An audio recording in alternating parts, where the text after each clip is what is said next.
Hello बच्चों, आप सभी का जेके एजुकेशन यूट्यूब चैनल पर स्वागत है। कैसे हो आप सभी बच्चों?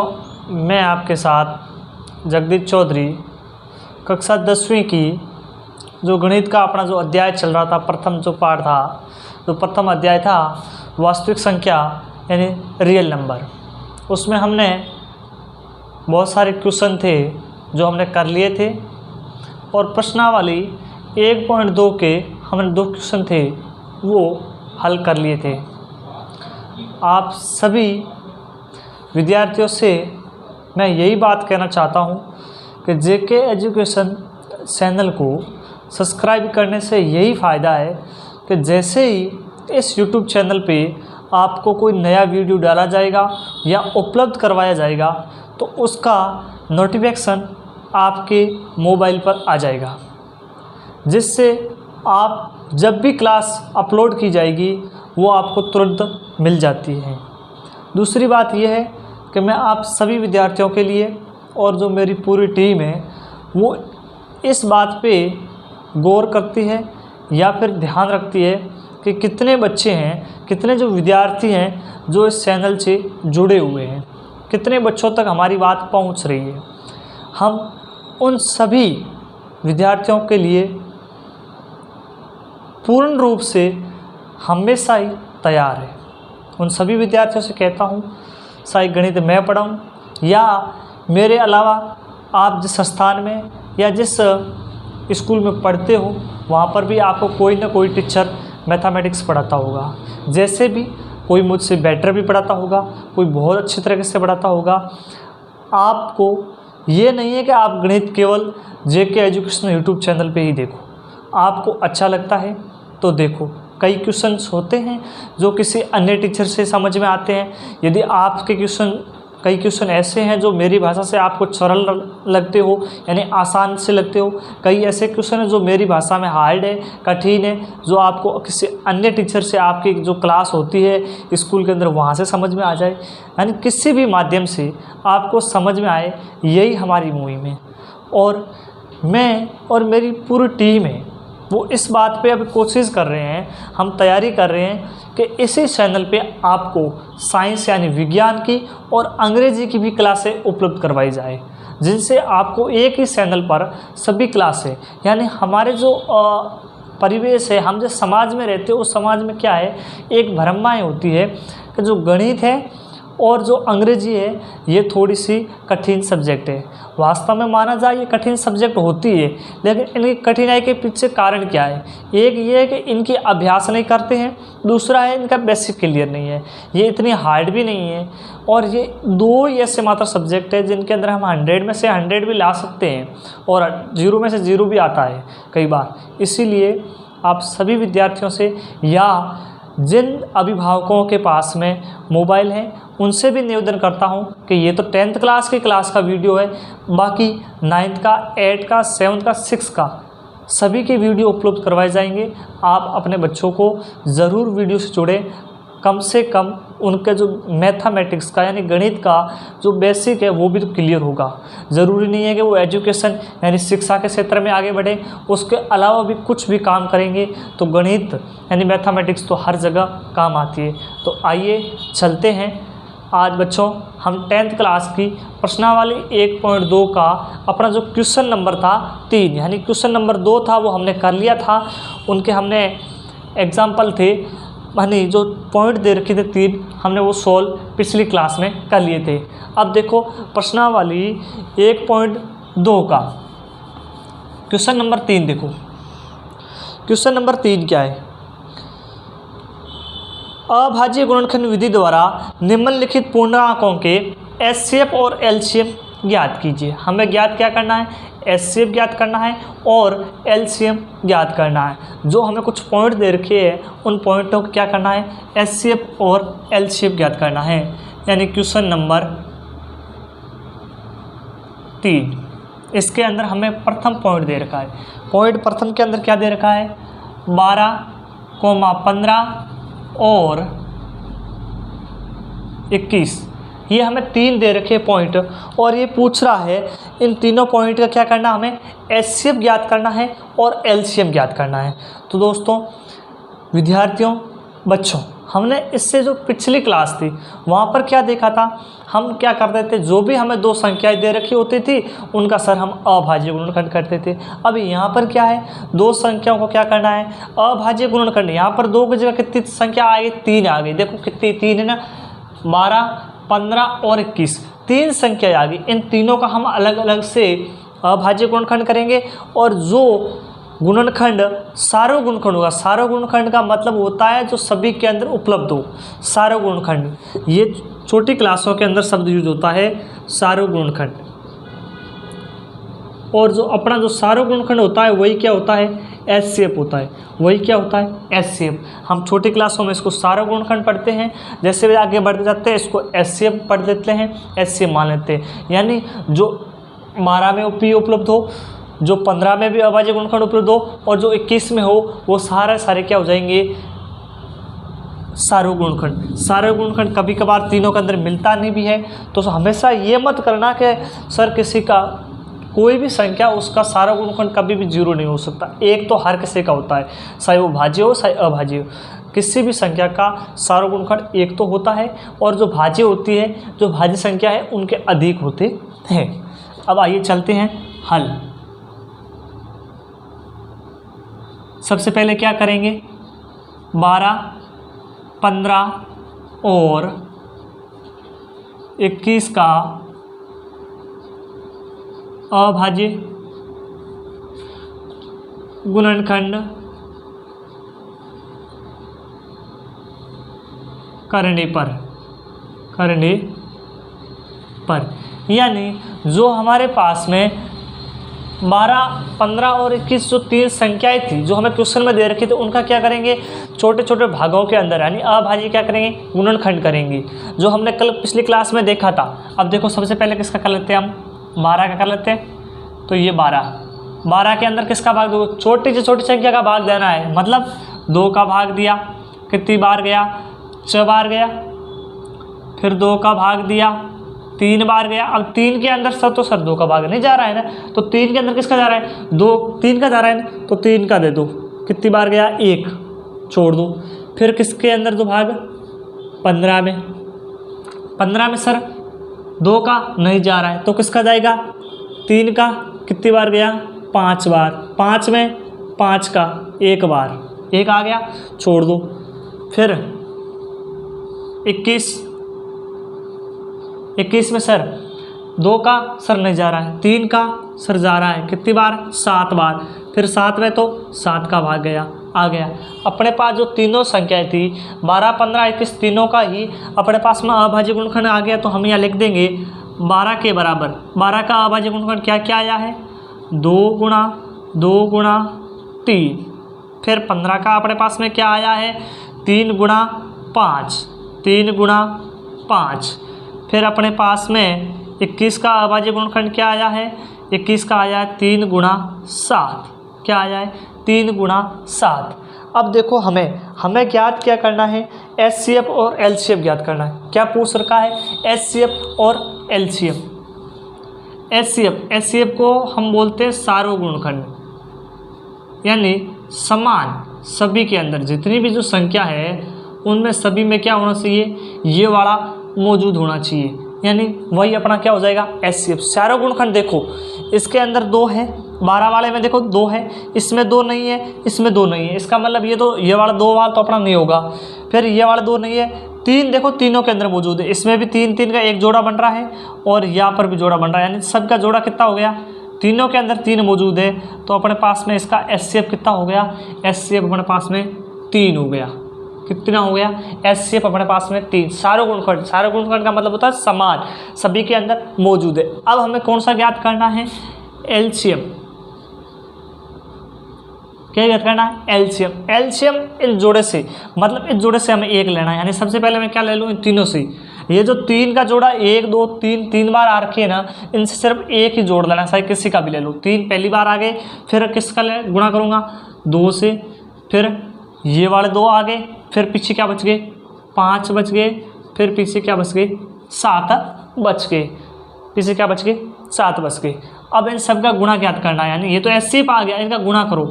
एलसीएम आ जाएगा अपने पास में, ये हो जाएगा 3 × 4 12 और ये 35।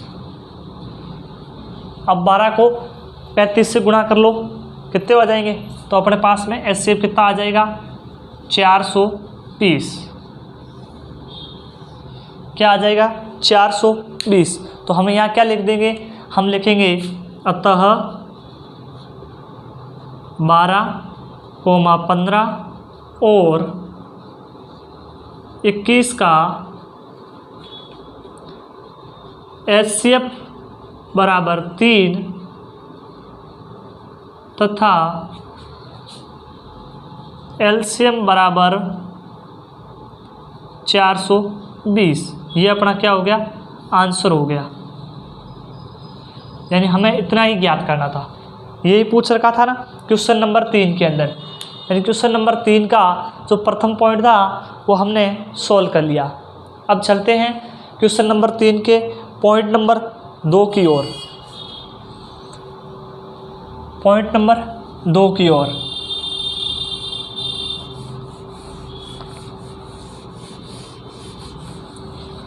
पॉइंट नंबर 2 में भी कैसे करना है?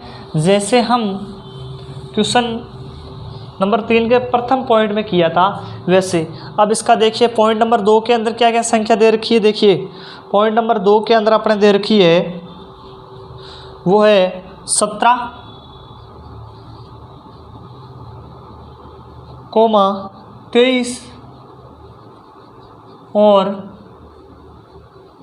29। 17, 23 और 29। अब देखो इधर, अब इसमें देखो ये जब ये संख्या हम देखते हैं तो हमें जो थोड़ा सा पता नहीं लगता है कि ये भाज्य या अभाज्य।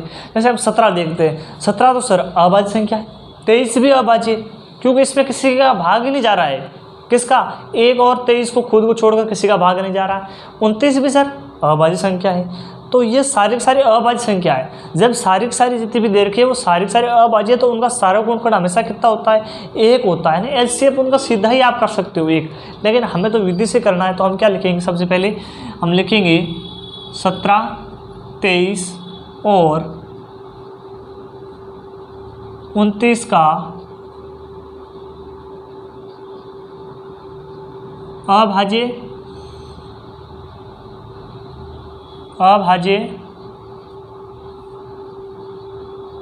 गुणनखंड करने पर, यानी 17, 23 और 29 का क्या करना? अभाज्य गुणनखंड करेंगे। तो क्या हो जाएगा? 17 का देखो, 17 में 17 का भाग गया 1 बार कंप्लीट। 23 में 23 का भाग गया 1 बार कंप्लीट। 29 में किसी का भाग नहीं जा रहा है सर, इसमें तो केवल खुद का ही जा रहा है। यानी अपने पास में यहाँ क्या संख्या आ जाएगी? यह संख्या आएगी 17 बराबर 17 × 1, 23 बराबर आ जाएगा 23 × 1 और 29 बराबर आ जाएगा 29 × 1। यानी अपने पास में यहाँ से एचसीएफ कितना आ गया? 1 1 तीनों में कॉमन है, यानी एचसीएफ क्या होता है? सार्वगुणनखंड। सार्वगुणनखंड यानी एचसीएफ कितना आ गया? 1। एचसीएफ कितना आ गया? 1 आ गया। अब हमें ज्ञात करना है एलसीएम, यानी एलसीएम लघुत्तम समर्प। एलसीएम क्या हो जाएगा? पीछे जो संख्या बची 1 को ले लो 1 बार कॉमन, 17 कॉमन 23 गुणा 29, यानी इन सबको गुणा करना है और हमें क्या मिल जाएगा? एचसीएफ मिल जाएगा। 1 से गुणा करो कोई फ़र्क नहीं पड़ेगा। 17 को 23 को 29 को सभी को क्या करना? हमें गुणा करना है। जब हम इन सबको गुणा करते हैं तो अपने पास कितना आता है? 11,339। कितना आता है? 11,339। तो हम इस बात को यहाँ नोट करके लिख देते हैं। क्या लिख देंगे? अतः 17 23 और 29 का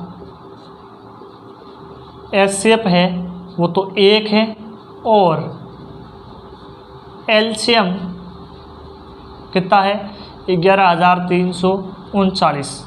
ये अपना क्या हो गया, आंसर हो गया, यानी उत्तर हो गया। यानी क्वेश्चन नंबर 3 का पॉइंट नंबर दूसरा हमने कर लिया। अब इसी प्रकार पॉइंट तीसरा देखो, तीसरे पॉइंट में क्या है 8, 9 और 25। क्वेश्चन नंबर 3 का ही तीसरा पॉइंट है 8, 9 और 25। इनका भी क्या करना है, अभाज्य गुणनखंड करना है और एलसीएम और एचसीएफ ज्ञात करना है।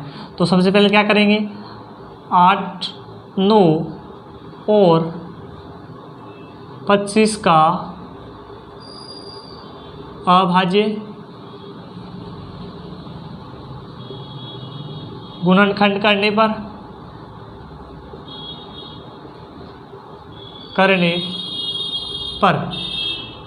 सबसे पहले 8 का देखो, 8 में किसका भाग दो, 2 का, 4 में 2 का 1, फिर किस में दोगे, 9 में 2 का जाएगा नहीं, 3 का 2, 3 बार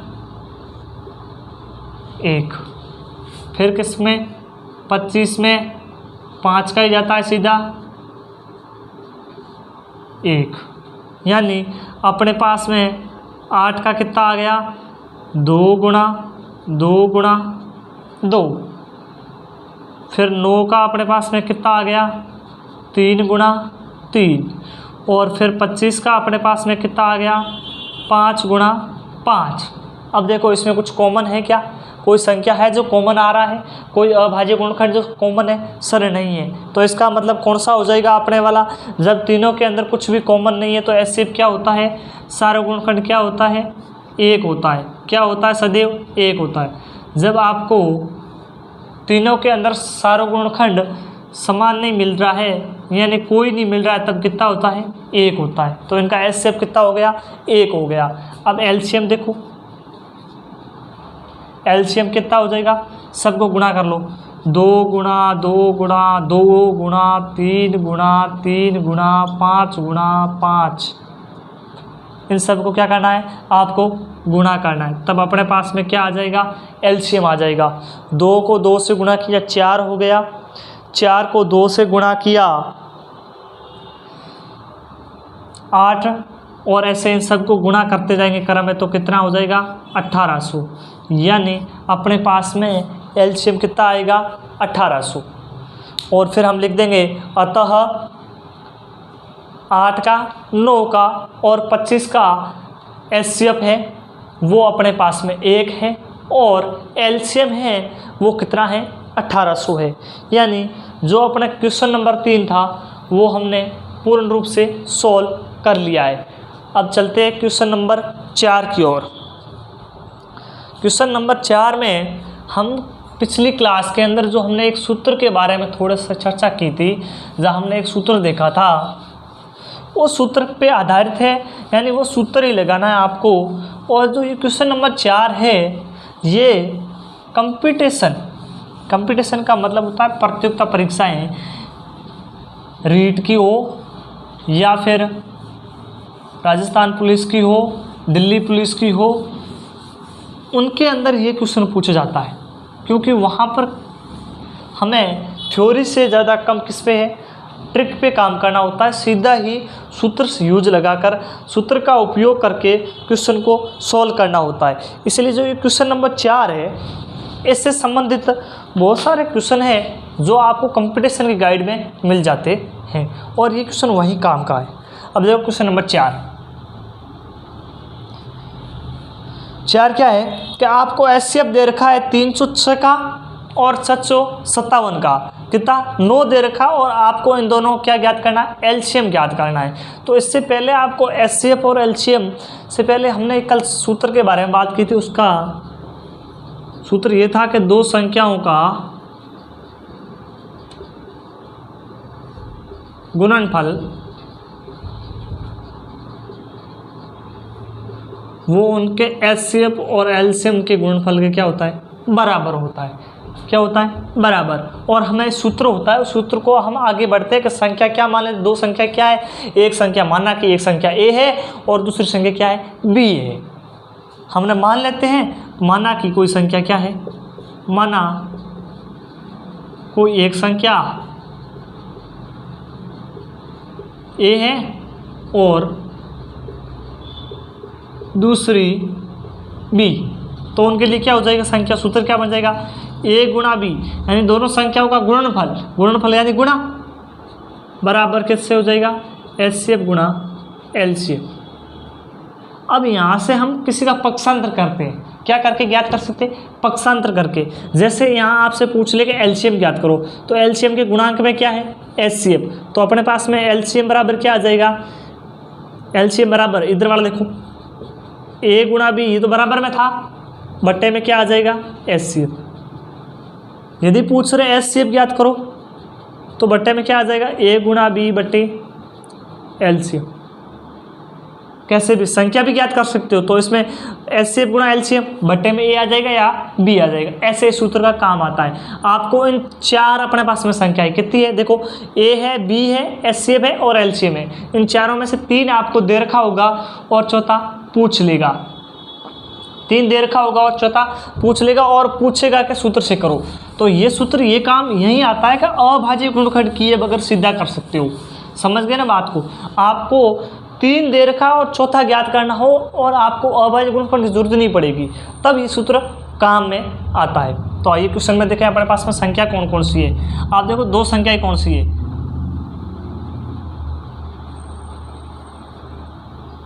ए का मान कितना था अपने पास में, यानी जो हमने माना है वो दोनों संख्याओं में ए का मान कितना दे रखा है, एक देखो 305 है ना, एक संख्या अंक, एक है 305, दूसरी है 657। मैंने ये मानना है कि भाई जो भी इसने बताई दो संख्या दे रखी है उन संख्या मान लिया। मैंने कहा ए संख्या माने ए और ए का मान है वो 305 है, और मैंने संख्या दूसरी बी मानी जिसका मान 657 है, हमने ये मान लिया। और एचसीएफ हमें दिया हुआ है, एचसीएफ कितना है, 9 है। हमें ज्ञात क्या करना है, एलसीएम ज्ञात करना है, ये हमें ज्ञात करना है।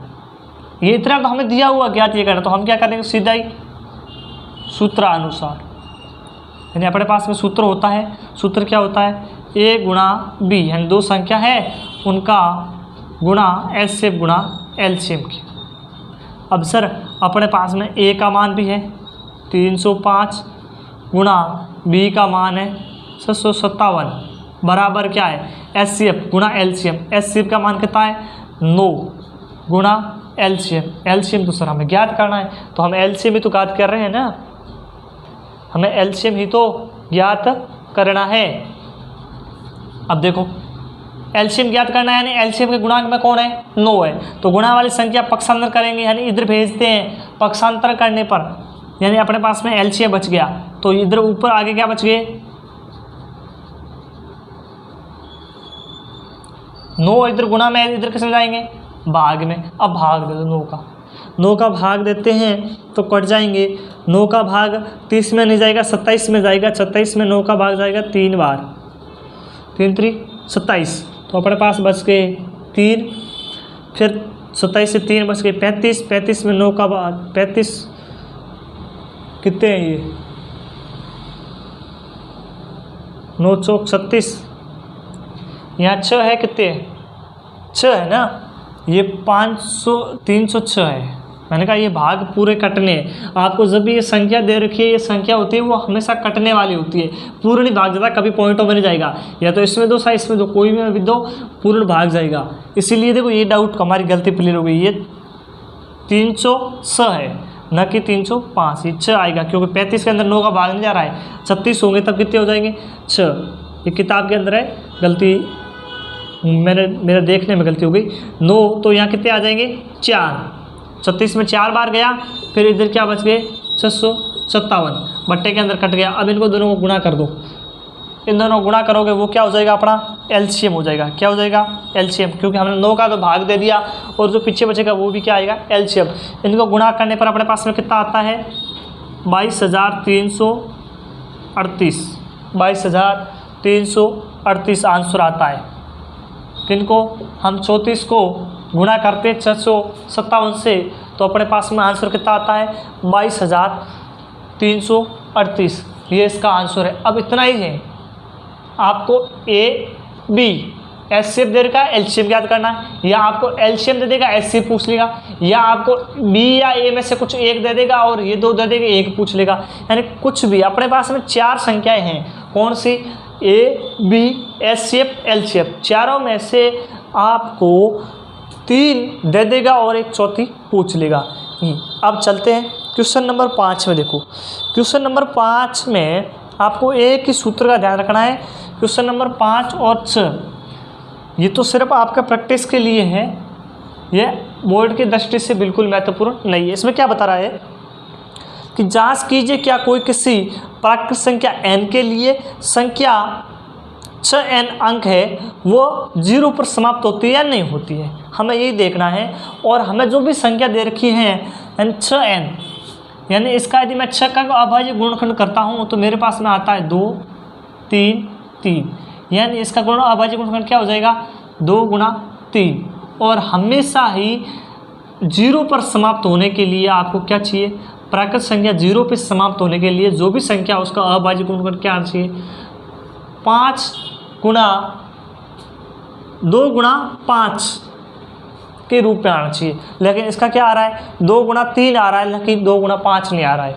यदि किसी भी संख्या यदि वो 0 पे समाप्त तब होगी जब उसका गुणा क्या हो 2 गुणा 5 के अभाज्य गुणनखंड है वो 2 और केवल 5 के फॉर्म में आए, यानी n के फॉर्म में आए, न कि 2 गुणा 3। ऐसा क्वेश्चन एक आपका उदाहरण भी है, इसी प्रकार का है, तो उससे देख के सेम टू सेम। बस आपको ये इतना ही ध्यान रखना है कि किसी भी जो भी संख्या है उसका जो अभाज्य गुणनखंड है वो हमेशा 2 गुणा 5 के ही फॉर्म में आना चाहिए। और इस सूत्र से संबंधित आपको आगे सबसे जो अंतिम अपनी जो रियल नंबर की यानी वास्तविक संख्या की जो 1.4 है, 1.4 है ना, 1.4 के अंदर हमें शांत और अशांत पूछेंगे, वहाँ पर ये वाला सूत्र वापस काम आता है, वहाँ पर इसी का यूज आएगा।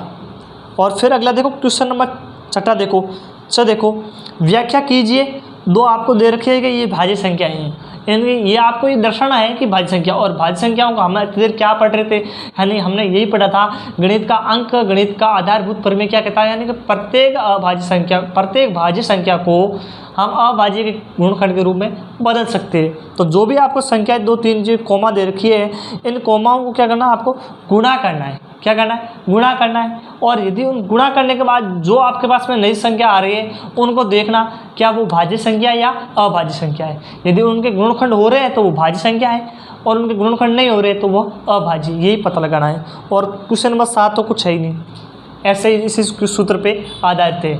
यानी अपना 1.2 के जो 4 क्वेश्चन जो इम्पोर्टेंट थे प्रथम वाले, वो हमने क्या कर लिए, पूर्ण रूप से सॉल्व कर लिए। अब यदि किसी विद्यार्थी को या बच्चे स्टूडेंट किसी को भी यदि कोई भी इनसे संबंधित कोई समस्या है या प्रॉब्लम है तो आप वीडियो के नीचे कमेंट करके ज़रूर बताएं। आप सभी का धन्यवाद। Next class next day, thank you.